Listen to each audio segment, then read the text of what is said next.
Wise podcast. I'm Sammy, and this is Allison. and today we're joined by Tiffany Fitzpatrick of Tiffany Fitzpatrick Co. And she is a beautiful intuitive tarotist and a eclectic gray witch and a financial strategist. So we've got a lot of things to cover today, all about her journey, taking a look at witchcraft and all things witchery, if you will, and then moving a little bit into magic, the magic of money and how all of that works in. So, Tiffany, tell us a little bit about your journey. Oh goodness. That's such a long story, so we'll try and keep it short because let's be honest, we don't have all day, right?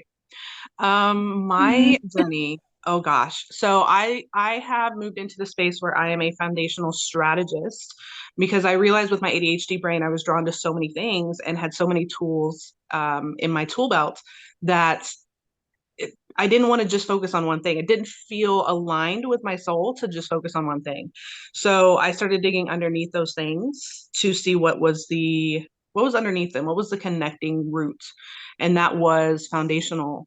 So using the skills in my tool belt to help people strengthen their foundations the way I strengthen mine. I come from a background of poverty. I was raised in poverty. I was parentified, went through a lot of varied abuse as a child and into my teenage years, and was really grateful to come along the skills to kind of alchemize those into choosing who I wanted to be in my adulthood. And one of those skills was also magic, um, finding my own path of what felt like home for me religiously, because I was also raised Christian and it didn't feel like home to me. So I just kind of went searching with a lot of different world religions and found my way towards Wicca, which is where I started. I've now kind of evolved from there of instead of just being a part of Wicca and the beautiful traditions of Wicca, I am an eclectic witch. So I kind of pull a lot of rituals and a lot of techniques from different types of magical traditions and culminate them for my own personal magic and what I mentor others in. And as far as money, I mentioned my childhood of growing up in poverty and seeing the choices that we were kind of like led to believe like we had to make. And I didn't really want that to be my life. I had a very strong mindset as a child of once I turn 18, I can make my life what it is. And that was kind of the the thought that got me through my childhood was if I can just make it to 18, I can make my life what I want it to be. And that literally just pulled me through. And one of those things was figuring out how to live in a more stable and secure manner financially without living in fear. And that's one thing that I've added along my path is making sure that I'm not living in fear, which is very difficult to do when you're raised with a poverty and scarcity mindset to shift that. So that's one thing I help other people do is to notice that and shift it. And so when I work with money mindset and magic, I'm really helping people to look at their own foundations, see where the weak structure points are and strengthen those so that they can feel confident moving from surviving, which so many of us, that's what we're taught and that's what we do the rest of our lives is just survive, moving from Mm. that into actually thriving and alchemizing our life into what we want it to be, building it and strategizing it into what we want it to be rather than what we think we're able to settle with. And I've used tools like I actually have a license in securities as well as life insurance. So I'm federally licensed as a financial expert in the United States, which I love. And so I not only helped myself move from living paycheck to paycheck and not understanding how to have money left over to save and into knowing about 401ks and IRAs and Roths and investments. And I'm literally just throwing out a word vomiting about different types of financial things that I didn't know until I became licensed in them. And I use trauma informed shadow work to help not only myself, but also others rework and recode the traumas that they've been through that a lot of times are just sitting stagnant in our minds and our bodies and our subconscious in our energy centers. And I utilize that along with magic of one thing I'm really grateful for is doing a tarot reading, laying out cards and or bones, which they're just such a beautiful tool. And being able to actually provide a strategy of step by step moving forward of, hey, this is where you should start. These are things that you can, make this part of your journey easier. And so seeing all these little things that I had kind of brought into my orbit of skills and tools and seeing that all of it was really a way to strategize my life moving forward and then recognizing that and figuring out how to do that for other people. And it was a long journey and there's still a lot of road to go, but I am really blessed to be able to start helping other people the same way that I've kind of reworked my own life. And I look forward to helping other people with that. I love so much. Thank you for sharing. I love so much how you made it not scary because it's so often, especially being in the female world, you use the word, first of all, the three scariest word, money, Mm-hmm. mindset. So then you're like thinking about, and then magic, right? Which we Oh, have yeah. innately with us. I just love so much how you're like, this is how it's going to be. This is so great. Yeah. And something else that you brought up, I think that is so important is how you really focused on a point in your life when you knew you didn't have any control and you couldn't do anything about it, and you looked forward towards a time where you were like, okay, there's a time when I can do this. So even then you are already even planning your life, which is so great. So thank you so much for sharing that. I want to Thank you. get into witchcraft. Is that okay? Fuck yeah, absolutely. Cussing is okay, I'm assuming, because it's Yeah, already out yeah, there. yeah, yeah, yeah, yeah, Yeah, absolutely. I could talk for weeks about witchcraft. Let's jump in. yeah. Um, what so being an eclectic ray witch, just like you said that you kind of like pulled from different places. Can you kind of speak on what those different places are? Does it have to do with rituals or like how you kind of curated your own way of being and what that means in your like daily life? Yeah, absolutely. That's such a great question. So like I said, I started with Wicca, and I really loved at that time in my life as like a preteen of this mindset of and it do no harm, do what you will. And I really loved that. And of course, that started to evolve. I think that was what I needed. I needed that like pure white witchcraft at that time. And as I continued to evolve into other areas that kind of changed into justifiable magic and gray magic and et cetera. And this mindset of if I'm going to protect myself and others from dark magic, then I need to understand it in order to really protect from it. So other areas that I've looked into, like I hold a lot of understandings from Hinduism and Buddhism. In fact, I've worked with Ganesha as one of the deities that I've worked with within my craft. I um, had his blessing to do a tattoo on my arm, actually, which is not something you would traditionally think about having as a part of witchcraft. I also work with hoodoo and Appalachian root work and Scandinavian root work, which are things that have pulled in from past lives and spirit guide suggestions, and just kind of Hmm. following my soul of where do I feel called. Um, I've worked with angels and I've worked with demons. I've worked with other spirit guides. I've found a technique to contact my own spirit guides and feel safe doing it. And in that was kind of opened up to some other areas like shamanism, which is also past life connections and spirit guide connections.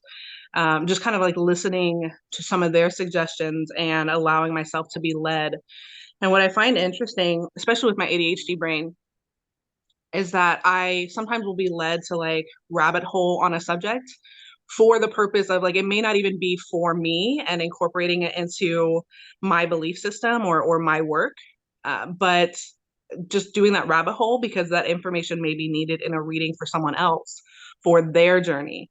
And so I've learned to kind of just accept those needs to rabbit hole into information. I like to joke and call myself a lazy witch because I'm not one to do like big elaborate rituals 99% of the Mm, time.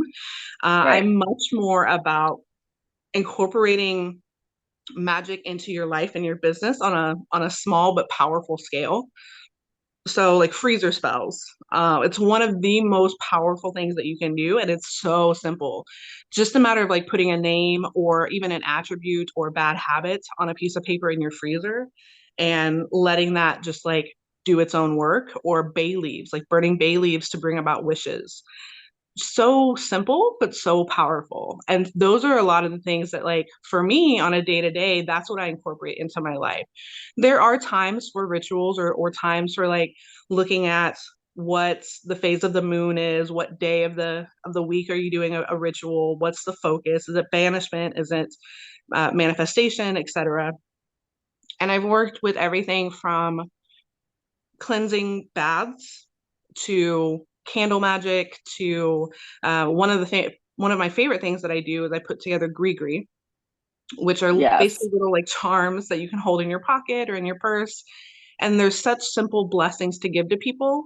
They're powerful but simple. And that's a lot of where I work, is helping people realize that it doesn't have to take up so much of your time to devote energy to this. If you're feeling called to work in the magical arts, you can start small and build from there. Everything from herbs, oils, candles, colors, even introducing frequency music for specific, there's so many things you can add in, but you can still be simple. And I love that. I hope that answers your question, Allison. Yeah, no, that's so perfect. Thank you so much. I just love how with witchcraft, it's really like a tactile doing, connecting with the earth and the community and everything around you in what feels right. And I just love so much how you were open to all the things, because from what I understand, through my time of witchcraft, there is such a variety package, right? It's always a rainbow, and some practices are closed and some are open. So it's really great that you were able to experience all these things and share with that. Okay, let's dive into shadow work, because I know you mentioned that Mm-hmm. in the beginning, and I really, would you be so kind to kind of expand on like what is shadow work, what do you do, like the steps, all that good stuff, and how that's helpful in our lives. Yeah, absolutely. So I mentioned my childhood of trauma, of abuse, and I did the traditional path of therapy, which highly recommend. It has a benefit for everyone, regardless of traumatic background. For me, I had reached a place where, especially as a spiritual being, I didn't feel I felt like it was taking too long to find someone that really understood me as a spiritual being, also trying to move through and process trauma. And I was blessed to find a shadow work integration specialist that walked me through shadow work, because I was very much in the same place. I didn't know what it was. I'd never heard of it before. And in working with him and working through my own shadows, the the magnitude of help that it brought me, it made me want to start putting that into my own work with other people, because I saw the benefit. It is something where, the way I see shadow work, if you really want to get nitty gritty and face your shit, shadow work is there for you. But if you need to be gently walked through your trauma, which is totally fine, whatever is works for you, I fully support. It is kind of a rapid descent into your shadows to heal and fix some shit. As yeah, that's it's and I like to call it, like, it's kind of like a Pringle can. Once you pop, you can't stop. Like, it's not just one Pringle that you're gonna Yeah. munch on. Like, you're gonna start seeing them everywhere. But it's so worthwhile, in my personal opinion.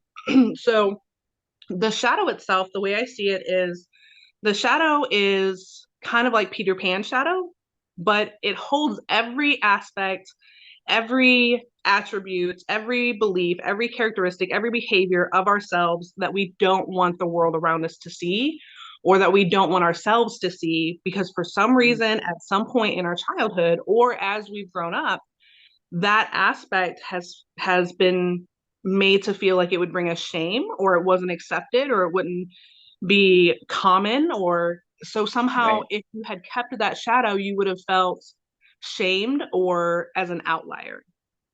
And so we kind of like shove this into the shadow. So then it kind of becomes like the skeletons in the closet, and you're like, oh, don't go near that closet. And then we learn to not go near that closet too. So and the same thing can happen with, there's a spin to that of the golden shadow, where if we're afraid to like outpace some of our peers or set the curve on an exam, or maybe we read really fast, or whatever the good thing is, where we're also made to feel like an outlier, then that goes into the golden shadow. It's like, oh, don't let people know that you're like really smart at math because everyone else is going to make fun of you and tease you, that kind of thing. And these are extreme examples to help you see the point of the shadow. So shadow work involves actually turning towards the shadow for a lot of people for the first time in their lives since they've created the Right. shadow, and starting to kind of like piece apart the shadow slowly. The thing is that a lot of times our behaviors, our self-sabotaging behaviors, started as a protective measure for ourselves when we were much younger. Our subconscious or even conscious put in a protective measure, such as, oh, don't let people know you're really smart at math because they'll tease you. So then you put that into the shadow. So then 20 years later, you're like, why can't I do simple math without reverting to a calculator? When people Right. are asking me, what's 20 plus 14? Like, that's something really simple, but your shadow has gotten so programmed to help protect you, it doesn't realize that it's no longer in place. Like, that's no longer necessary. So shadow work is a matter of turning towards the shadow and being like, hey, I get that we put this measure in place to protect me, but those protective measures have changed and we don't need them anymore in our current life. So let's like work together to rewrite that code so that we can move forward together, because I this love used to that. protect us and now it's holding us back. And Yeah. that's exactly what shadow work is to me.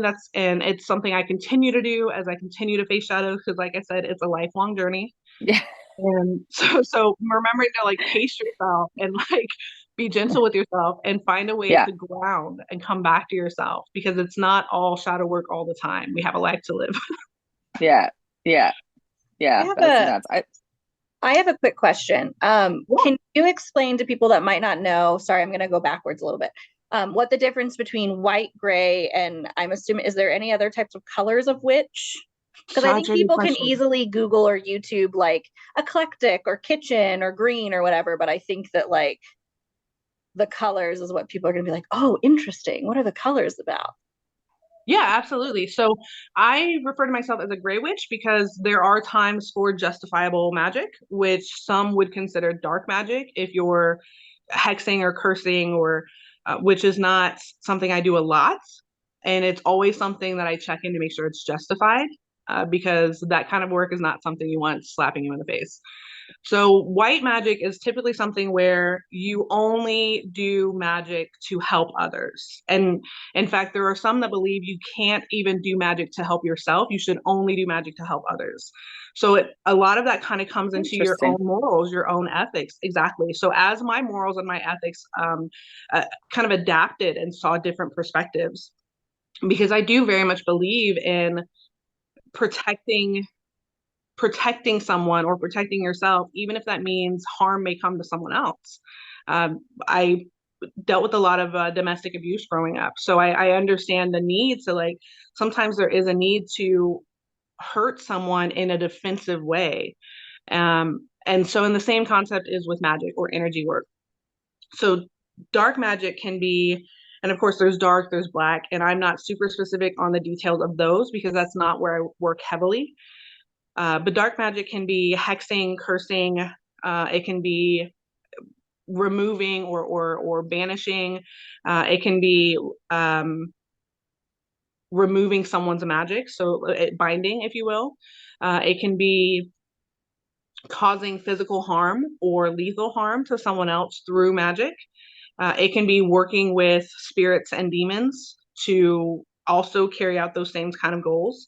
Gray magic is a little bit in the middle. So you mostly do work to help good, at least for me personally. Gray can mean different things depending on the gray witch. So you mostly do things to help others, but also there's a time and a place for justifiable magic. Um, there are all the colors of the rainbow. I typically stick with gray because it can call in all of those colors. But so red magic or pink magic, you're going to be working a lot with love or passion or anger or rage. If you're on the rage side, obviously that's a little more towards gray or dark red. So if you work with green, that can be everything from prosperity to working with herbs or earth magic. So it just kind of depends on every single color has a correspondence to a different type of magic. And the simple way, like I said, I'm a lazy witch. The simple way to boil all that down is basic. If you want to work with any of the colors, you can either work with white or black candles. That's because black contains all of those, and white kind of um, deflects all of those, if that makes sense. Like if you think about snow, it just kind of like reflects all of those colors. So it's really related to the color spectrum, right? Yeah, in a lot of ways. Yeah, okay. Yeah. Which we experience in the chakra system as well. So each chakra has a different color, and it holds and contains different types of frequencies and different types of subjects. And so it's exactly. And you can research all of those. I've not yet met a witch that was strictly one color unless they were white or black or gray. But you can dive into each one of those colors. Kitchen witchery or hedge witchery or herb witchery that's going to be most of your greens. Water, like working with water or moon water or rivers or waterways, that's more of your blues. So it kind of gives you an idea. So cool. Cool. Yeah. I like so interesting too. Yeah. The Dolores Cannon's one of her newest books released called The Horn Goddess, and one of the people in the past lives talks about that, works with earth magic and the mother goddess. And she says, she's like, yeah, sometimes you use that other magic because someone's hurting you, and it's okay because sometimes storms happen. And I was like, yeah, that makes so much sense. Tsunamis and earthquakes and exactly. Right, and lightning strikes. Yeah, exactly. So sometimes and the way I see it is, and this is a quote from the National Treasure, so forgive me, but the way I see it is, if you have the ability, you then have the responsibility. And so if you know that either you're being hurt or that person is hurting someone else, and you have the ability to correct or stop or shift, then you have the responsibility. And I take that very seriously. Mm-hmm. Yeah, it's beautiful. Thank you. I love how you are so succinct at explaining things. It's one of my most favorite things about you. Thank you. You really make things so easy to just digest and understand, and especially, and you work with big stuff like magic, shadow work, money. And these are scary things, especially I think for women, because obviously magic, that's just like many of us are now coming to we were burned at the stake, or we were just drowned, or rocks thrown at it. It was a great time, you guys. We were stabbed, all the good stuff. Ironically, working through my own fears of persecution was one of the first things I had to do with shadow work in order to start telling people, even people close to me, about the magic that I had access to and the areas of magic that I had worked with, whether because I went searching for them or they found me, working with demons and angels. That's when I say working with demons, I don't mean actually partnering with them. I just want to be very clear. Right. I just mean somebody has to take out the trash. That's what I mean. So starting to talk to people about that, I really had to work with my own fears of persecution, because I have a lot of really strong past life memories of the Salem witch trials, of being in Salem. And so that's a perfect example of culminating magic and shadow work to move forward in life. And I did the same thing with money. Before I could even believe that I could help other people with their money, I had to not only help myself with money, but help myself with my own shadow work around poverty mindset, scarcity mindset. Yeah. And believing that I could. I grew up on food stamps and WIC, and my mom she was a single mom of 3, and before I was 18, the job where she had the highest salary was $40,000, raising 3 kids on it, which at the time was pretty good. And that was only at one point where she had that job. So that was not the norm of my childhood. But moving into my adulthood, one of the shadows I had to process was the first time I had a job where I was making more than her. when she was raising 3 kids and I was raising none. And I was like, whoa.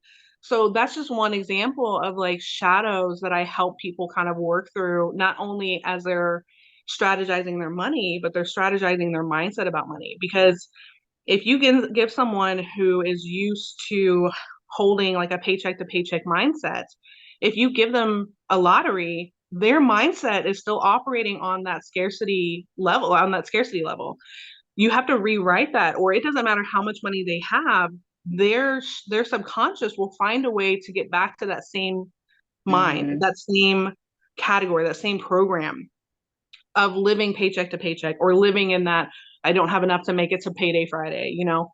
So you have to, and I've learned this with myself, you have to rewrite that coding and face those mindsets before you can really feel comfortable having access to more money.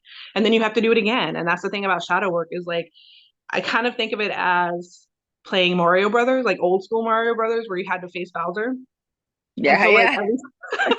so like every that's what I think of like shadow work is you have to face Bowser. And then like every third time you face Bowser, he's like big Bowser. And so you have to like keep going through the shadow until you face it from all these angles and you're like, cool, we can put that to bed. What's next? Oh yeah, another Bowser. So it's that's Twitch, kind of how I look at there's it. more. Yeah. Yeah. Yeah. I love it. But you're right, Awesome. these Thanks. are scary topics. And they were scary to me too. But the way I saw it as a kid, I was like, okay, well, I can either just repeat what my parents did in life, which obviously didn't work out so great because none of us are happy, or I can forge a new path.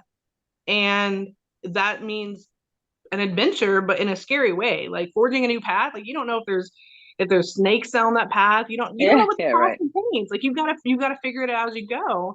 And so for me, like yeah, it was scary, but I wanted to demystify it. I wanted to help people have a better grasp of it. And if that meant going first into the forest, then okay, I'll go first into the forest and I'll, help you find your footing as we move through it together.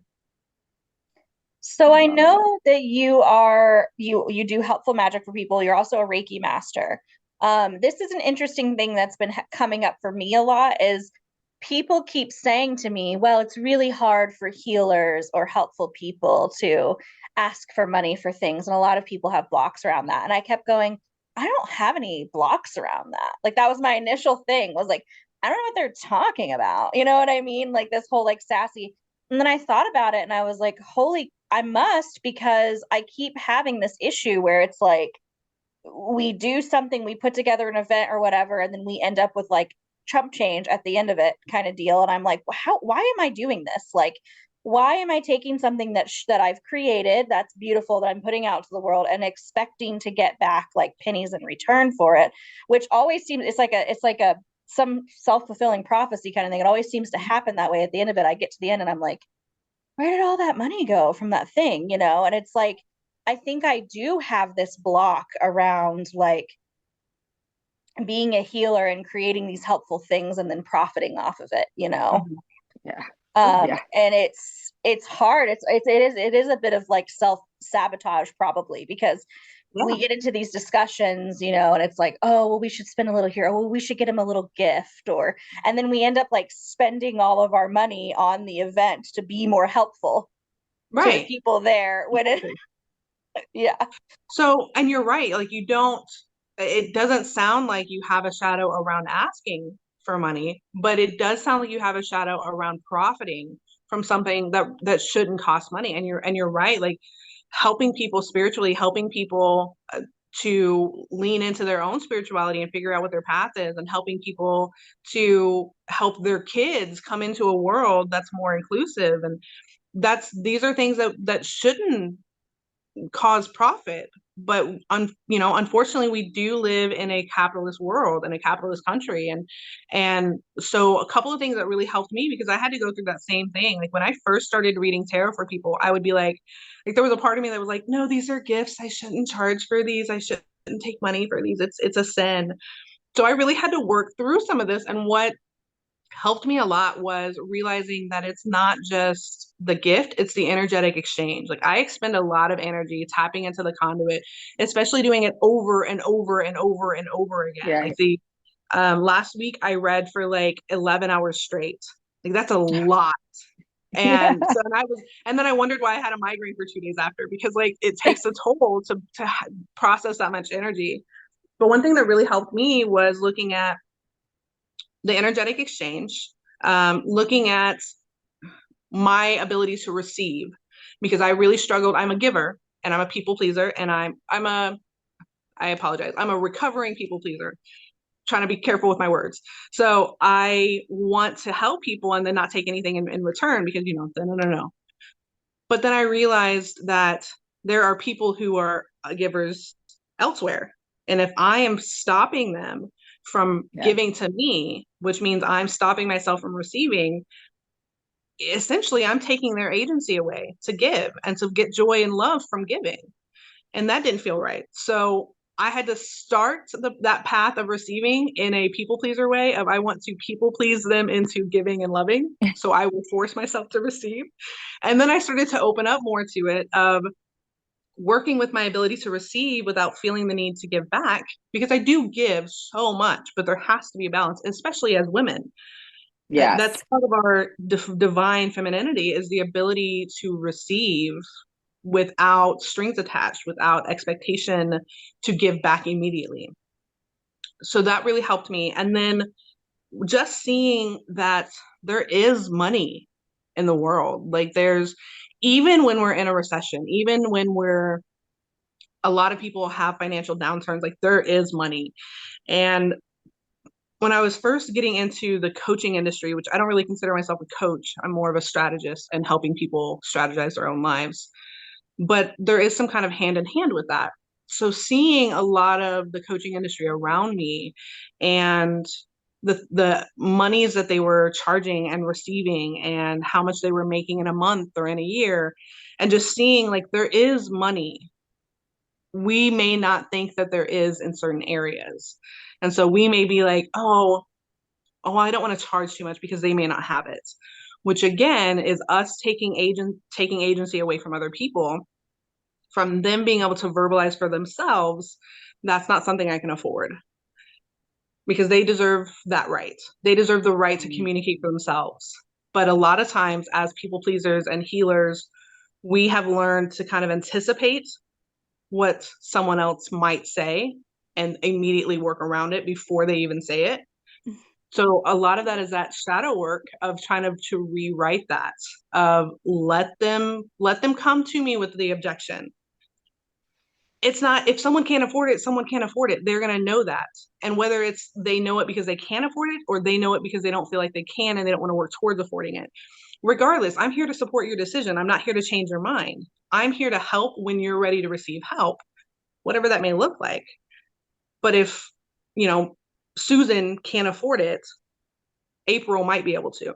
You know what I mean? Right. So by setting your profits to what Susan can afford, April may be like, no, I don't think that really works for me.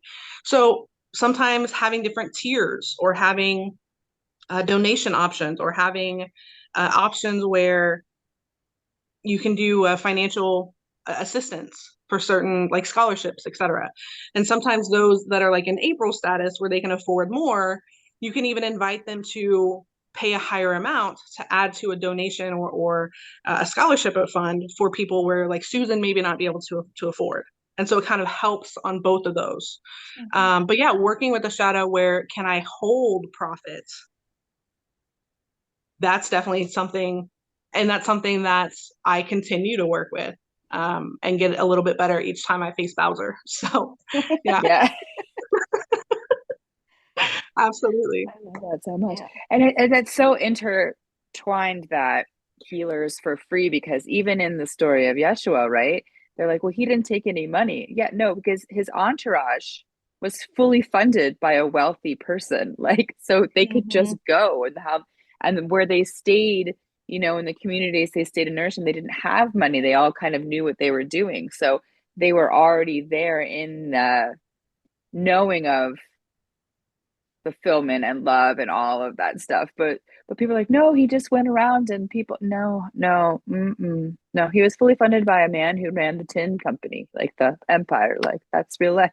So when you start looking at the history of where it goes in, right, and you think about all of that, it is just so integrated in our system in completeness from it. And then especially if you're a woman, you're just supposed to just give it up.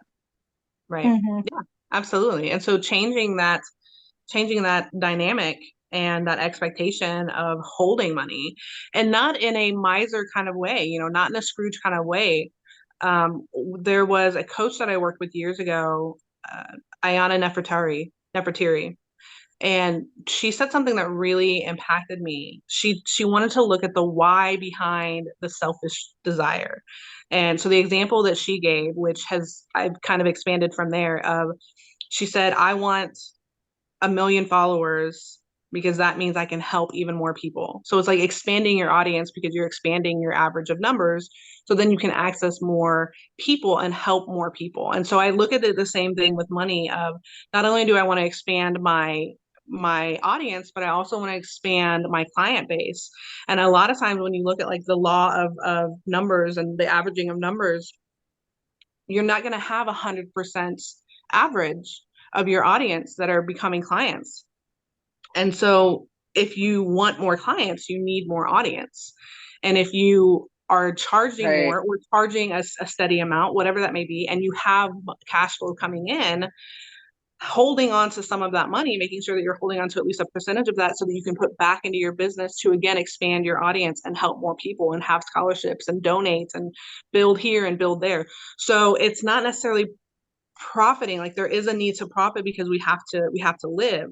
Everything costs money: food, fuel, flights, everything, additional education, clothing, whatever, everything costs money. And so if it helps to look at it, which this is what helps me, if it helps to look at it as profiting really for the sake of putting back into yourself and into your business, because you have huge dreams, Sammy and Allison, you guys have huge, beautiful dreams that are going to cost money. And so holding on to that profit, it's not like you're trying to get rich with your little, Daffy Duck gold bundle here. Like you're wanting to kind of call in that money so that you can then put that into your dreams. And yeah, you want to live comfortably. We all do. And with the one thing that really does frustrate me about capitalism is that a lot of times capitalism doesn't take into account the energy exchange. It really doesn't. So the amount of energy that we expend and then need to recharge. And that's even with, like, we're all Reiki masters. So even with that, like, logically we know we should only give of our excess. But there are times where that just doesn't happen. Sometimes you have to dip into the pail. And so then taking the time to recharge, taking the time to physically deal with the ramifications of overexpending your energy, all of that takes time, and time is money. Time is the only thing that makes all of us on one even keel. Yeah. Allison's actually just coming off of a Reiki weekend, and she texts me and she's like, man, I forgot how exhausting it is the next like 2 days after. And that's like, and I think you reframed it so beautifully. It's like, I'm not making money because I want to like steal from people and take their livelihood away from them. It's like, I need the time to recharge afterwards. And for that to happen, I need that extra money in my bank account so that I'm not out there like scrambling the next day, depleting myself and then giving from my pail instead of giving from my reserve. So I very much appreciate that that reframing that you just did there, because that's great. It's something I definitely needed to hear today, and hopefully other healers and workers out there are listening, because it's important. Absolutely. You're important. The way I see it is our physical vessels, our bodies, our human selves, it can only handle so much wear and tear. And a lot of times, like, you'll notice when you talk to healers of all ages, a lot of times they kind of turn to healing because their own bodies started breaking down. And they wanted a way to kind of like extend the use of their body, basically.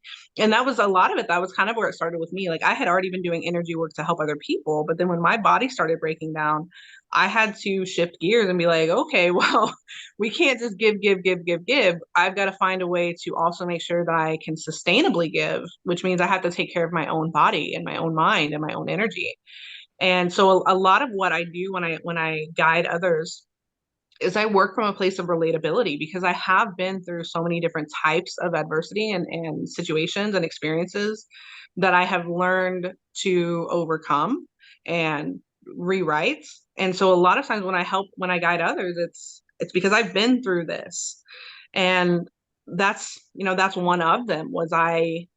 My entire nervous system started breaking down, and it changed my entire life. And so not only did I go through 2 different layoffs and the financial ramifications of that, but I went through having to learn to be my own advocate, to speak on my own behalf and do my own research when it came to doctors that really didn't understand what I was going through and felt very content with the level that I had gotten to, like well, Yeah. she's maintaining. So, and I'm not really a maintaining kind of person. So I was like, well, this might be good enough for you, but it's not good enough for me. So I'm going to like look into some other things.